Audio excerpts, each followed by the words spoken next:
ဒီတင်ထနာတရင်များပြန်ဆက်ပေးပါတော့မယ်ရေကောက်ပွဲမှာကြန့်ခိုင်ရေးပါတွင်များအားလုံးအိမ်တိုင်းဘုံခွဲတိုက်ခိုက်ခံရမှုဖြစ်ပွားကြန့်ခိုင်ရေးဥက္ကဋ္ဌဦးခင်ကြီးအိမ်မှာတေရင်တော်များတိုက်ခိုက်ခံရပြီးသားစုရဲ့2ဦးသေဆုံးရွှေကောက်ပွဲမဲယုံအများအပြားတိုက်ခိုက်ခံရပြီးအများအပြားထိခိုက်ဒဏ်ရာရတယ်လို့သိရှိရပါတယ်ရွှေကောက်ပွဲမစတင်မီ29ရက်နေ့ညပိုင်းမှာ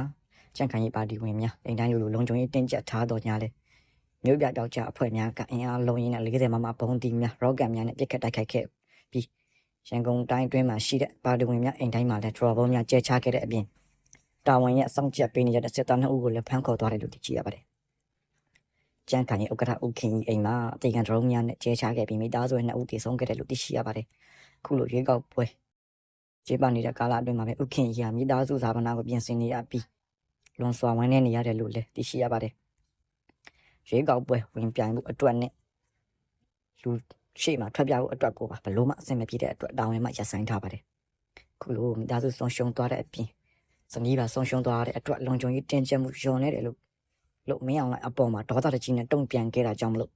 နေအိမ်မှာညာတွင်ချင်းစစ်ကြောရေးကိုခေါ်ပြီးရိုင်းနှက်ခံခဲ့ရတယ်လို့လည်းသိရှိရပါတယ်ခုလိုသတင်းကိုတော့တက်တွင်ဖြေဒီထံမှကျွန်တော်တို့သိရှိခဲ့ရတာဖြစ်ပါတယ်ရန်ကုန်တိုင်းနဲ့မန္တလေးတိုင်းမှာရွေးကောက်ပွဲကျင်းပမယ့်နေရာတော်တော်များများမှာမြို့ပြပျောက်ကြားအဖွဲ့တွေဖြစ်ကြတဲ့ဘလက်ဦးတို့အဖွဲ့ကဘုံတွေထောင်ထားပြီးတော့မဲသွားမပေးကြဘူးနဲ့မဲပေးသွားမဲ့လူတွေဟာတက်ကွင်းတဲ့ကိုရောက်နေမှဖြစ်တဲ့အတွက်ကြောင့်ဒီဥဆိုင်ကြဖို့သတင်းစာမှာလည်းထုတ်ပြန်ထားပါတယ်မိဘပြည်သူများအားလုံးအနေဖြင့်ဒီဥဆိုင်ကြဖို့တိုက်တွန်းလိုက်ရပါတယ်ဗျာအားလုံးဘေးရန်ကင်းကင်းနဲ့ရှိကြပါစေလို့ဆုတောင်းပေးလိုက်ပါတယ်ခေတ်သစ်သတင်းဌာနကနေပြီးတော့အားလုံးကိုနှုတ်ဆက်လိုက်ပါတယ်ပျော်ရွှင်ချမ်းမြေပြီးလွတ်လပ်တဲ့ဘဝကိုပိုင်ဆိုင်ကြပါစေလို့ဆုတောင်းပေးလိုက်ရပါတယ်ဗျ